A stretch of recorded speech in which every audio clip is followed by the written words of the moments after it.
They weren't expecting us. That signal was for someone else. Anyone else. The soft-hearted, the diplomatic, the predictable, the types who send envoys, who follow interstellar law, ask questions, hold hands, and counsel votes. But that's not. Who picked up the call? No. Earth heard it first. A death world, labeled Class D by the Accord. A brutal rock where predators climb the food chain with no ceiling. Where survival isn't optional, where the air could kill you, and storms hunt like beasts. Where evolution never took a day off, and where the dominant species didn't pray. For mercy, they became it. The call came from Gorek 7. Once a lush planet on the Delvani spiral's edge, it was home to the Ellery graceful, feathered bipeds. Gentle, artistic, deeply communal, growers, dreamers, healers, unarmed, unready. Their end came fast. The invaders called themselves the Thrask Dominion. Massive scaled killers engineered for conquest. No announcements, no demands. It's just orbital fire. Then a full-scale ground invasion. In a week, Gorak 7 drowned in its own ashes. The Ellery's final breath was a broad wave SOS universal distress. Code, a scream into the black, and someone heard. The file pinged on the salvage ship Hammerfall, drifting in Pluto's rubble belt. Not a warship technically, but its crew had claws. Special ops engineers turned guns for hire, mercs to mean to die. Hardened men who'd already seen what the universe looked like with the mask ripped off. Captain Cross, scarred and silent, studied the holla of a trembling Ellery voice. Please, if anyone hears, we have no weapons. We didn't resist. Please. He didn't blink, just lit a cigarette with a torch meant for melting holes. Course in, he said, Greaves. His second, more metal than man, now squinted. Sir, that's deep in Dominion turf. Cross shrugged. They asked for help. Didn't say who. He let that settle, and smiled dead behind the eyes. That's the part I like. 3 jumps later, they dropped into Gorak 7's upper orbit. What they saw would have shattered lesser species. Flames painted continents, forests were cinders, cities ground beneath reptilian claws. But the humans didn't flinch. They'd walked through worse. They'd caused worse. Cross watched through the viewport, fingers tapping steel. Status. Heat scans heavy. Dominion sweeping valleys for survivors, Greaves said. Any civvies alive? On faint trace bunker near eastern cliffs. Could be a child or bait. Cross's jaw flexed. Doesn't matter. Prep drop pods. Greaves raised a brow. Just us? Cross locked eyes with him. They asked for help. Didn't say how many. The Thrask were doomed the moment. The pods hit. Hammerfall's drop capsules slammed down like judgment. 6 humans. No backup. No drones. No orbitals. Just grit, steel, and the kind of anger you don't teach. They didn't come to save. They came to make someone pay. The first squad of Thrask never even saw the humans. One had its head carved off by a plasma axe. Another fell screaming. Spine crushed beneath an armored boot. They'd never fought humans before, never would again. Greaves pulled the survivor, a young Ellery girl, from the rubble. Her eyes went wide with fear. Are you saviors? He didn't reply, just handed her a water flask and turned away. You called the storm, kid, he muttered. Watch it burn. The bunker stank of fire and panic. Its clean walls blackened, floors cracked. Emergency lights buzzed weakly overhead. Dust drifted like snow with each fare-off impact. The child clutched the flask like a relic, staring at them with the kind of scared hope humans knew too well. Cross knelt beside her, armor whispering with servo hiss. She was small, starved. Feathers matted and dull. He didn't speak at first, just pulled a protein bar from his belt. Here, he said, quiet. She hesitated, then took it with shaking hands. What's your name, Slariah? He repeated it, then rose. Stay put. Move only when one of us says. Greaves ducked through the door. His massive frame nearly scraped the ceiling. Perimeter stable. Dominion pulled back after the last strike, regrouping. Definitely. Cross nodded. Let M gather. Greaves grinned. Easy enough. They hadn't come to save Gorak 7. That was gone. Cities burned. The weak perished. The Thrask had won another world. But what they didn't count on was what Earth would vomit into. The stars in reply. Not soldiers, not saints, not sane men, just something worse. They came for revenge, not justice, not honor, not hope, but because sometimes the galaxy needs to be reminded. This is what humans do when they stop pretending to be civilized. The plan. Find the Dominion command node. Make noise. Draw attention. Then erase it all in a crater of steel, fire, and broken gods. They moved like death in shadows. 6 in total cross. Greaves, Dalton, Pike, Van, Roth. Each one carried a war older than the Dominion itself. Exiles, outlaws, ghosts in human skin, stablemen. One had torched a slaver warlord alive on Arsa 9 for selling kids. Another had overseen public executions for the Mars penal corps. None of them were saints, but they were the right kind of monsters. Their opening strike was precise. A mobile-cum relay squatting on the edge of the blasted plains. The Thrask used it to direct patrols and relay field data. Its crew were lazy, barely conscious. That ended when Pike slid a fusion blade through the neck of the closest. 3 more hit the ground before they even stood up. Greaves cut him down with a high-caliber shot that turned half his chest cavity into mist. Blood painted the relay console. Try dying quieter, Greaves muttered. Cross stepped in, setting charges. We don't stick around. What about the tower? Dalton asked, hand near his weapon. Cross didn't reply. Just flipped the detonator and kept walking. The blast lit the night sky behind them, a ripple of thunder tearing across the wasteland. Smoke curled up like a war god's banner. The Dominion noticed. Scout craft were overhead in minutes, but Cross's squad was already gone. Ghosts in. The Soot and Stone, the Thrask, were fast, vicious, methodical, but easy to predict.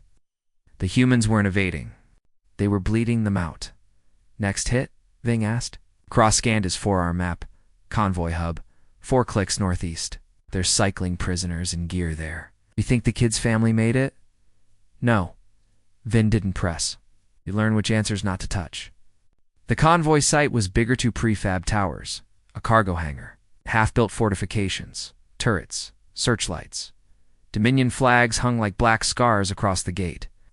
A new line of prisoners, frail and bleeding, was being marched. Into the hangar in chains. 15 guards outside, Roth said, peering through his scope. More inside. 2 officers minimum. We go clean, Cross said. No wasted ammo. Civilians, stay breathing. Copy, came the chorus. Vin fired the opening signal, 1 flare into the clouds. The guards looked up. Dalton hurled twin flashbangs over the wall. A beat later, light and thunder hit. Out, stunned right into the line of fire. Pike and Roth didn't hesitate. Shot placement tight, each trigger pull lethal. Inside, chaos exploded. Prisoners dove for shelter. Sirens screamed. Dominion commanders roared orders in their jagged dialect. Cross walked into the smoke like it was air. His rifle spat. Twice 2 Thrask dropped. Skulls split. 3rd rushed. Him. He holstered the gun and drew a thermal axe, then split the creature open from collar to gut in 1 smooth arc. When it was done, 17 Dominion corpses lay broken in the dirt. No one tallied them. 1 prisoner, an older Ari male, looked up. In shock, his voice trembled. Why? Why are you doing this? Cross looked at him, unreadable behind the dark visor. Because we're worse than they are, he said, turning away. By now, the Dominion was enraged. A Deathworld kill team was carving through their occupation lines. They pulled half their remaining forces, dropped sweep patrols, and surged toward the last human position. Exactly as Cross intended. Ow. He had a trap waiting. Using hacked Dominion tech, Roth jammed their relays and bounced a priority ping to draw the officers into a canyon system called the Whispering Faults, a maze of jagged cliffs and brittle rock walls. Why here? Pike asked, rigging det packs to the cliff face. Cross-checked the trigger node. Because we're not soldiers, we're predators. Greaves snorted. Let the land chew them up. The assault came at sunrise. Dropships screamed overhead, unloading ranks of armored reptiles at the canyon's mouth. They advanced in lockstep, rifles hot, blind to the trap that waited above. The first blast hit when the vanguard passed the narrow ridge. Cliff face broke loose and fell like a god's fist, flattening two transports and entombing soldiers. Beneath rubble, chaos erupted. They scattered. Then Roth popped the thermite triggers. Liquid fire burst across the stone, forcing the enemy into kill lanes, right where the humans waited. Greaves emerged from shadow, autocannon roaring like a beast. Pike hurled cluster bombs into dense packs of Thrask. Vin dropped targets from the ridgeline, each shot clean. The ravines echoed with screams. Cross didn't shoot. Not yet. He stood silent, visor fixed on one figure, the officer responsible for the slaughter squads on Gorik 7's eastern cities. Cross had studied the vidframes. That face, that smirk, that arrogance. He wanted that one breathing. For now, the ambush turned to slaughter. When the smoke cleared, over 60 Dominion soldiers were down, some dead, some begging. The survivors limped away, not broken, but regrouping. They'd return with more. That was fine by Cross. He wanted them all. Back at the bunker, Lariah hadn't budged. She clung to the half-eaten ration bar, eyes flinching with each tremor in the ground. She understood. The distant screaming was enough.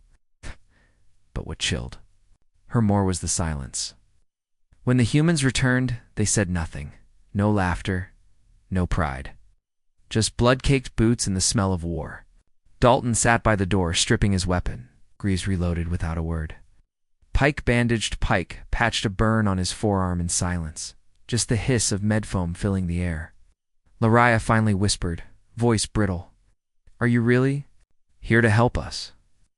Cross sat down by the terminal, exhaling as he removed his helmet.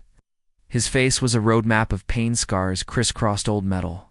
One eye replaced with chrome, jaw half mechanical. No, he said at last. We're not here to help you. We're here to make them suffer for it. She didn't ask who they were. She already knew. That night, the Thrask answered. A body fell from orbit and slammed into the plains near the bunker. Low to their own drop pods, cracked open and charred. Inside, a dead human face mangled, lips sewn shut. A message. Cross stared at it, silent, then turned to the others. They think this scares us? No, Roth said, lighting a smoke off the corpse's still-burning eye socket. But it means they're coming. Greaves flexed his hands. Good, let them. Game. The endgame was close. Cross had a final move bait the Dominion into a full-scale assault on their terms. A remote mining complex in the northern highlands built into a mountain loaded with volatile, or let them come heavy and bring the whole place down around them. Suicide? Dalton asked. Maybe, Cross replied. But I'm done running. You with me? They all nodded. No second thoughts. They'd been ghosts long before this war. Earth made sure of that. This wasn't salvation. It was just their last roar. And it was going to be deafening. The skies above Gornik 7 were unrecognizable. Gone was the lavender glow sung of in Alari hymns. It was a canvas of shadow, blacked out by a war fleet that devoured starlight.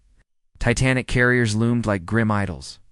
Dropships buzzed beneath, gathering in waves, preparing to erase what remained. This wasn't cleansing anymore. It was erasure. The Thrask were done playing. What began as conquest had become humiliation, all because 6 humans turned their campaign into a graveyard. 6, from a cursed rock called Earth that couldn't be allowed to echo. So they came with everything, exactly as Cross intended. The mining site was chosen for one purpose, the volatile core.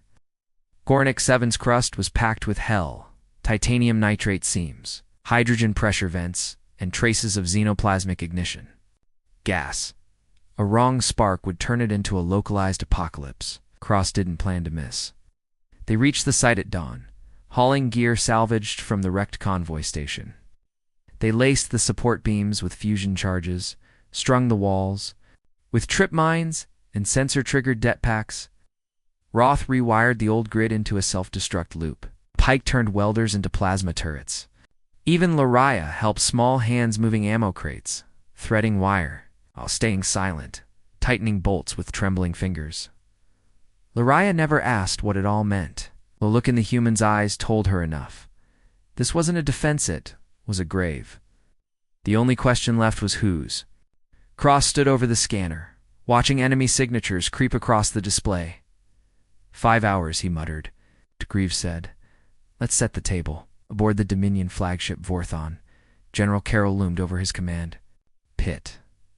His claws flexed with disgust. "I want them alive," he growled. A young lieutenant blinked. "Alive, General?" Carroll turned, the scars along his snout twitching. "I want their eyes open when I snap their bones. These things humiliated us before the Accord. That stain will be answered in blood. And if they resist," Carroll smiled a jagged predator's grin, "then we salt the world." The humans weren't fools. They didn't expect to win. Not the kind of victory that flags or fleets could measure. There were too many coming. Too much Dominion steel in the sky. But this wasn't about survival. It was about memory. It's about message. Let the galaxy learn when Deathworlders intercept your cry for help. They don't come with treaties. They come to break the ones who forced the cry. Cross stood on the upper platform as the first wave appeared, small black dots against the bleeding dawn. He wore no helmet, his hair whipped in the wind, face caked in soot and ancient scars.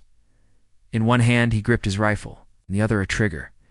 He didn't think of glory, thought of Earth, of the jungles on Titan where he'd crawled through. Hell, of the last time he heard his brother's voice, screaming through static.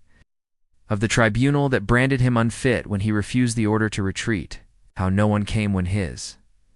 He remembered what abandonment felt like. Now someone else was going to feel it tenfold.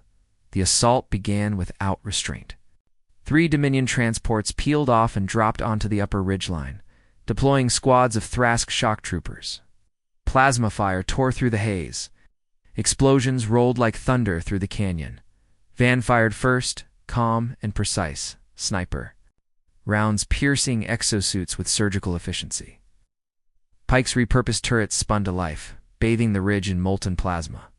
Roth stood behind a barricade, rotary cannon spinning, face twisted in a savage grin as he chewed through wave after wave of Dominion infantry.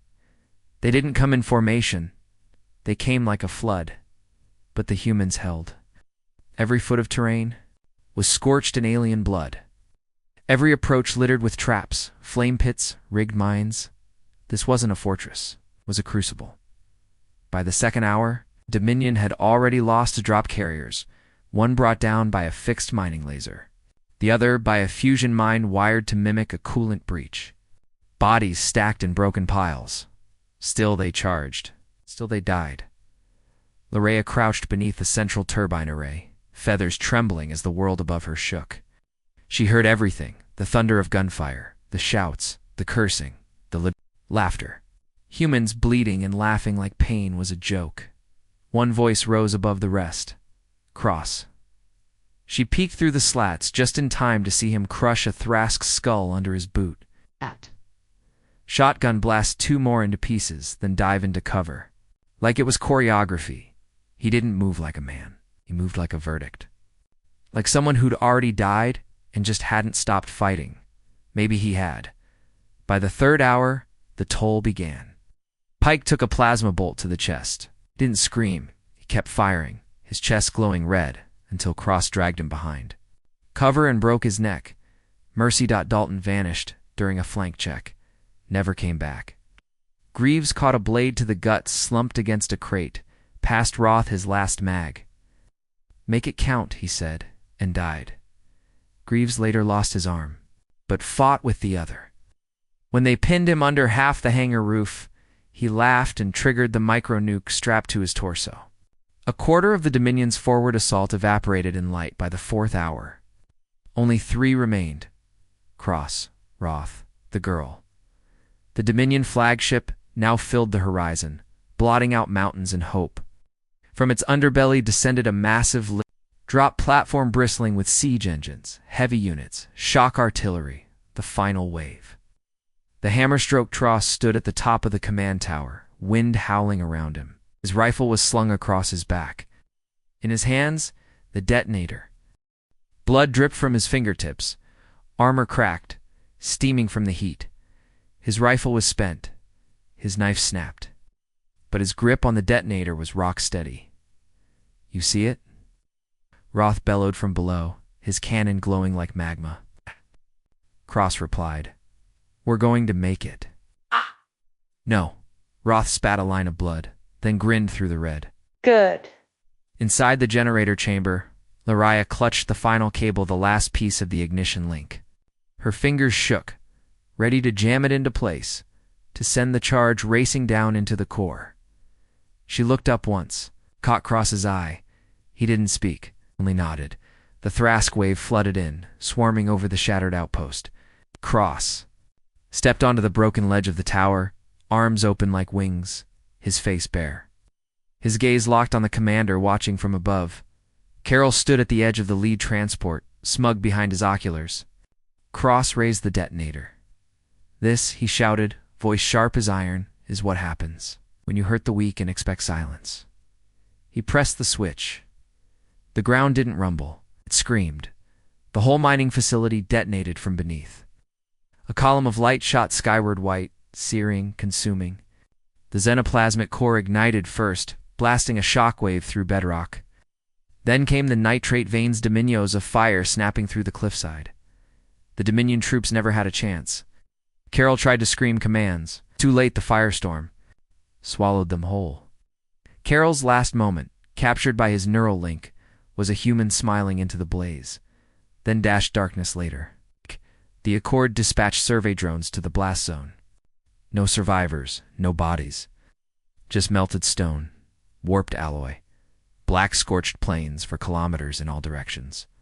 Only one thing endured: the message. Multiple witnesses across neighboring sectors confirmed a strange audio burst, transmitted in every known tongue. It wasn't long, just a voice. "This is Earth. You heard them. We heard." Far away, on a forgotten dead world, a small girl walked the ash-covered fields. Her eyes were hard as stone, her feathers burned along the edges. She bore the name of a man who never smiled. She didn't cry. She didn't run. She waited because she knew something had changed in the stars. Someone else would cry out again, and this time she would bring the fire. The flames didn't die, not all the way. Long after the mines had gone, after the canyon fell, after the Dominion fleet boiled in the skies above Gorn 7, the heavens still bled red, black smoke coiled into the stratosphere, like the planet had screamed and was still exhaling vengeance. For weeks, nothing came near, not even vultures. Fringe World drones caught footage, but most feeds were corrupted in seconds, in bursts frying memory cores. AI guides scrambling to process what had become of the mountain that used to be there. Then, something stranger happened. The signal returned. Not the distress beacon, something new. A message crude in pitch, savage in clarity. Launched from a hacked Dominion relay, shot out into the galaxy like a virus built of fury, bouncing between moons, skipping through ancient cumnets.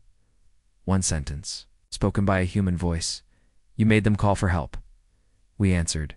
"Next time we won't wait for the invitation." Across the stars, reactions split like fault lines. On Rivari Prime, panic gripped the Accord's diplomatic council as they watched the footage again and again witnessed. The council on Rivari Prime watched the footage with pale expressions and trembling silence. Earth had always been an Aedean stable, chaotic, loud, dangerous, sure, but distant enough to ignore. Until now, the evidence was irrefutable. Team of 6, rogue, unverified, unauthorized by any known branch of Earth Command, had succeeded where fleets had failed. They hadn't negotiated. They hadn't retreated. They'd annihilated a Dominion strike force using sabotage, trickery, in sheer violent intent. "This is a violation," hissed Azarian representative, her cilia twitching. "No," replied a Harker envoy, eyes low. "This is a declaration. They turned a mine into a trap. They baited an invasion, and they won. No mercy, no prisoners." A dozen diplomats began arguing over sanctions and retaliation. But in the dim corner of the chamber, a single voice cut through the panic. "This is Death World logic, and it's awake now. It's on fringe colonies like Vox 5. Earth was no longer." The punchline. The slurs faded. Blood monkey was a term no bartender dared whisper. Humans weren't last in line anymore. Their drinks came first. Their presence silenced conversations. Fear bloomed like fire under skin. And from that fear came whispers. A name passed from smuggler lips to soldier comes. Cross. No surname, no service tag. Just Cross. His face patched together from drone captures, and shaky vids spread across black market datasheets like contagion.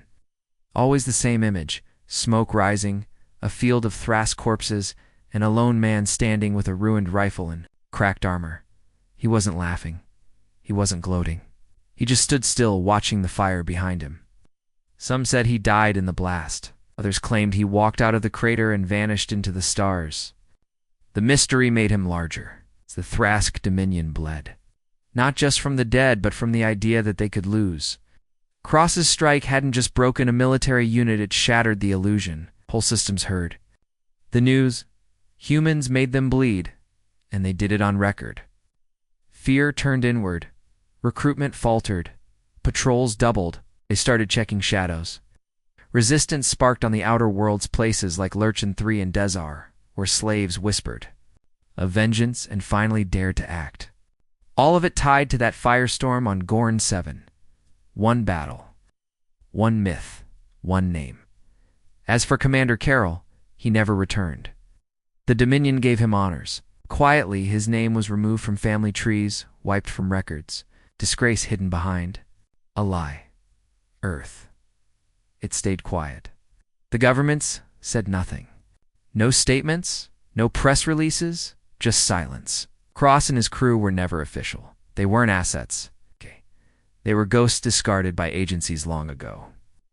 But in certain dark corners, old signals stirred. A ping echoed through buried satellite. Networks, no coordinates, no encryption, just a mark. Skull in front of a star. The sigil of the Outer Colony Wars. A warning once broadcast when Earth had nothing left to lose. Meant, we're not gone, we're waiting. And maybe, just maybe, we're coming. Gorn 7 still burned. Weeks after the blast, its skies stayed red, scorched clouds spinning like the planet was still trying to scream. Ash rained daily. Not even scavengers flew near the crater.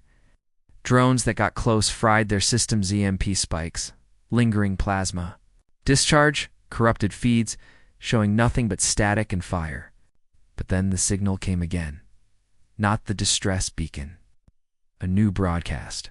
Brutal, low band, and stitched into every open channel. Ow. Sent from the ruins of a hijacked Dominion relay, bouncing through satellites like a ghost too angry to die.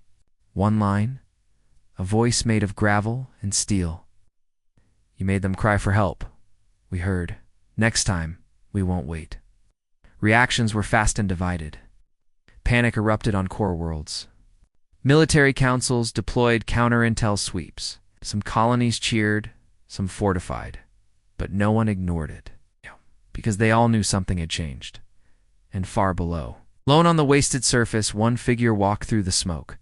A small girl with scorched feathers, ash on her cheeks, and eyes that no longer wept. Lyria, she didn't speak. She didn't scream. She walked. And in her silence there was fire. The kind that fades. The kind that waits. She carried no banner. Just the name of a man who smiled only once, before the light took him. Somewhere out there, she knew, another cry for help would rise, and this time it would be her turn to answer. The Dominion wasn't ready, but she was. The drone hovered in silence for a moment, then ejected a small metal capsule. It thudded softly into the dust near her feet. Coordinates, a mission brief, and a name one she hadn't heard since the mines exploded. Crossed the drone's engines. flared and it drifted off into the sky, swallowed by the blood-colored clouds. Lyria didn't move for a long time, just watched the fire crackle and the stars blink faintly through the ash. Then she stood, picked up the capsule, and packed her gear there. There were no goodbyes, just a whispered phrase, old and worn like the steel of her blade. For the fallen, Lyria didn't answer. She just stared up at the grotesque fusion of man and machine. No blood, no struggle. Whatever did this wasn't just killing. It was converting. Rewriting biology like a virus with a god complex. A low hum vibrated through the dome. Not mechanical, not alive. Something between. Lyria crouched, finger on her sidearm, eyes scanning for motion. Grim didn't move. "You feel that?" he asked. She nodded. "Resonance field. It's still active." He tapped his earpiece, but static hissed back. "No signal. We're on our own." Lyria moved first. Slipping between the bodies, she found a corridor pulsing with faint blue light. It led downward into what used to be a subterranean distribution hub. What they found there stopped even her breath. A machine. It's not built, but grown. It's towering, ribbed with bone-like plating, wires like veins threading through a cocoon of melted tech and flesh. It breathed, slow, deep, a soundless inhale, and behind. It mounted to the wall, still alive, barely a human. Wires ran from her spine into the thing's chest. Her mouth moved. Lyria stepped closer. "Don't. Wake it." Too late, Lyria sat alone in the medbay, her armor stripped down to the core mesh, skin glistening with antiseptic sweat. She stared at the ghost key in her palm, its black surface gleaming under the sterile light. It felt heavier than it looked like. It knew what it held. Grim entered, slower than usual. His limp was getting worse. He didn't mention it. Instead, he dropped a worn datapad onto the counter. Transmission logs. Something pinged Eden Vault Theta. Lyria narrowed her eyes. "I thought it was sealed." "It is," he said. "That's the problem." She scanned the logs. A single signal. Old code. Older than the Accord, older than the Dominion. It matched something from the technicians' implants, buried deep, hidden, broadcast in frequencies. Between frequencies. "They're calling to it," she said. "Or waking it." Grim didn't reply. Just looked out the viewport, where Kratos Delta's scorched plains drifted by. "We're not ready," he whispered. "No one ever is." Rose reassembled her gear and slid the ghost key into a reinforced vault on her belt. For the first time in weeks, she spoke without hesitation. "Set course for Vault Theta." Grim blinked. "You're sure?" "Oh," she said, "but we don't have time to be sure." Ow. The engines roared to life. Lyria's breath caught. She stepped closer to the cryopod. The fog on the inside of the glass shifted just slightly, like breath on the other side. Was it still alive? "Why keep it here?" she asked. Grim didn't answer at first. His face was pale, jaw tight, because even monsters fear what they don't understand. And that thing stopped being human a long time ago. She looked down the hallway. More vaults, more relics. She couldn't shake the feeling that they weren't alone, not just being watched, but being measured. "I can feel it," she whispered. "This place, ... remembers us." Grim turned sharply. "Don't say that, why? You believe it too." Didn't deny it. They moved deeper, past containment zones, sealed with biometric locks older than the Accord itself. Each one hummed with dormant power. Disk led them further into the abyss, guiding like it knew where to go. Finally, they reached a chamber unlike the others round, seamless, with no visible door, only a raised pedestal in the center. Lyria approached. "This is it," she said. Grim's voice was low. "Are you sure?" "No," she said again. "But it's time we stopped hiding behind protocols." She placed the ghost key onto the pedestal. The chamber groaned. The walls shimmered, rippled opened, not like doors but like membranes tearing under pressure. A sound like a dying star filled the room, and the darkness inside pulsed. For a moment, nothing moved. Then something stepped forward. Not machine. Not flesh. Not even shape. Just presence. It filled the room with a pressure that made Lorea's vision blur and her teeth ache. Data streamed across her visor symbols she didn't recognize, patterns that bypassed language entirely. Grim dropped to one knee. It's awake. Lorea stood frozen, not in fear. In awe. We're too late, she said softly. Or maybe. We were always meant to arrive now. The thing shifted again. It didn't speak, didn't need to. It understood them, and it had been waiting. Earth had built Vault 1 to bury its nightmares. But some nightmares don't sleep. Red lights flared to life in the hallway behind them. For the first time since entering Eden Vault 1, alarms began to pulse. Not loud, but deep. Like the heartbeat of something ancient, the vault felt it too. It was no longer dormant. Grim helped Lorea to her feet. Her skin was pale, her pupils dilated. She kept blinking like she was trying to scrub the visions out of her brain. But they weren't visions. They were memories. Not just witnessed, absorbed. He steadied her. Can you walk? She nodded, barely. It used our stories against us. That's how it spreads. Through culture, through meaning. Moved fast. The ghost key pulsed at her hip like it was burning. Hallways they had walked moments ago now felt warped walls subtly shifting, angles wrong, shadows bending toward movement that didn't exist. The vault had become a conduit. Something else was bleeding through. Grim cursed under his breath. How long? Not long, she replied. Once it's aware, it doesn't need time like we do. At the control chamber, Lorea shoved the ghost key into the final slot. The console sprang to life with jagged glyphs and fractured code scrolling. Faster than the eye could follow. She recognized some of them now. Echoes from the Harbinger's lattice. Warnings disguised as riddles. We can't fight it, she said. Not directly, Grim stepped forward. Then what the hell are we doing? We bury it, deep enough that even memory forgets. She triggered the protocol. Massive locks began cycling all across the vault. Sublevels collapsed. Pressure. Seals hissed. The entrance the mouth began to close. Grim looked at her. We'll be trapped. She didn't blink. Better us than everyone else. A long silence. Then he nodded. We die here. No, she said. We erase ourselves. Vault responded to her words.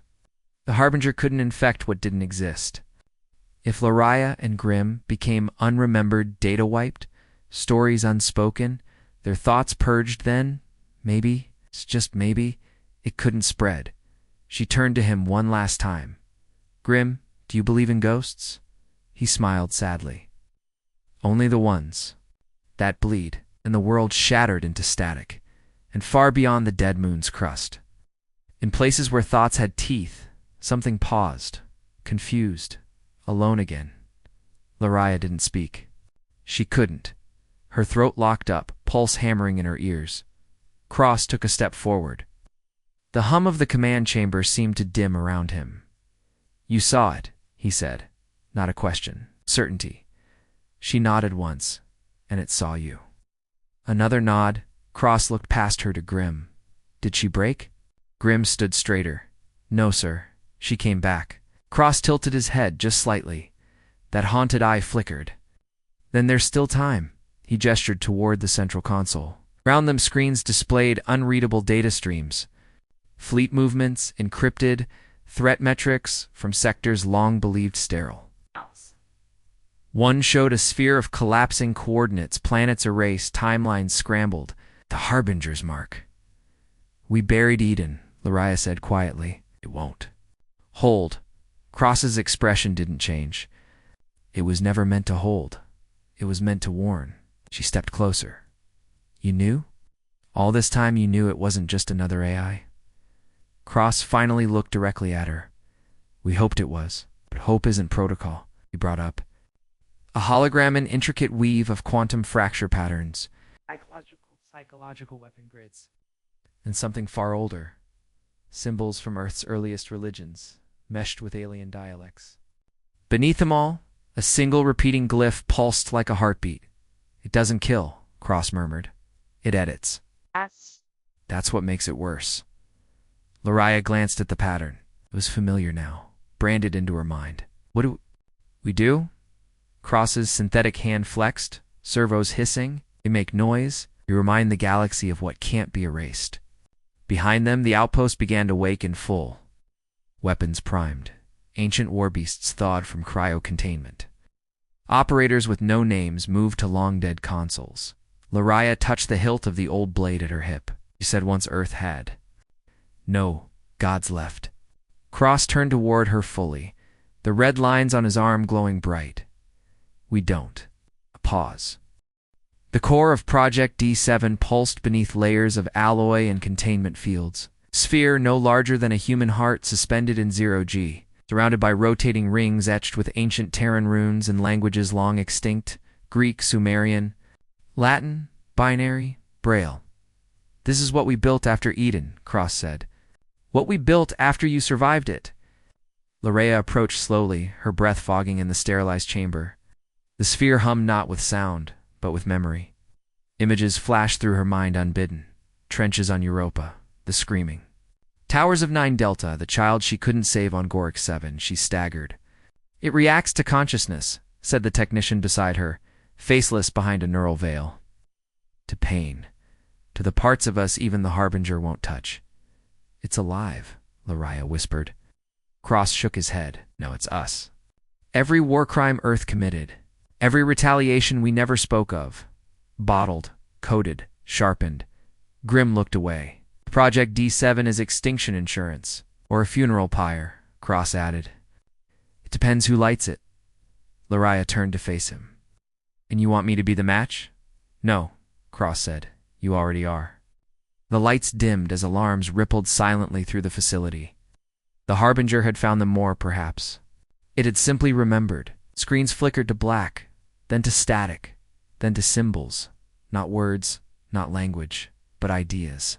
Twisted, recursive, impossible shapes that made the brain stutter. Lariah didn't flinch. She stared right through them. Cross watched her, that flicker of non-human fire behind his eye. It's afraid of you. Then we make it terrified, she said. Above them in orbit, the salvaged war god vessel known. As chorus of ash began to wake, below, Project D7 began to bleed light. The Harbinger was no longer the only thing that could rewrite reality. Earth had remembered how, speaking in languages they shouldn't have known, mouthing prayers to gods that never existed till the Harbinger willed them into being. Grimm kept them moving, relying on pulse maps that updated every 7 seconds. Before fracturing into static, halt, interfaced with the corrupted networks, eyes rolled back, muttering in ancient Earth dialects to force access. Vex laid down anchor charges reality pins to tether their minds to the mission's timeline. Even so, Lariah felt her grip slipping. Not fear, not confusion, but overlap like parts of her life were bleeding into each other. Childhood screams layered over battlefield echoes. A lover's voice whispering through a ventilation shaft. You are not here. You are everywhere, she gritted her teeth. This place is trying to write us. Let it try, Halt said, eyes flickering with runes. We brought better ink. They reached the seed's core, a massive chamber shaped like a neuron pulsing with lightless energy. The prison's warden still lived, or at least it wore his face. Once a Dominion officer, now hollowed out, limbs replaced with tendrils. Of glass and wire. Mouth sewn shut with living thread, it reached for Lariah. She reached back with the knife, the one Cross told her to keep. One cut, and the illusion shattered. Not the walls, not the body. Idioseric buckled. The prison moaned as if waking from a nightmare. Vex activated the anchor charge embedded in her spine. The team was pulled out, not by teleportation, but by disassociation, their existence forcibly ejected from the idea they had just unmade. Back. Aboard the chorus of ash, Cross was waiting. You killed a thought, he said. Lariah was pale, shaking. No, I rewrote it, he smiled.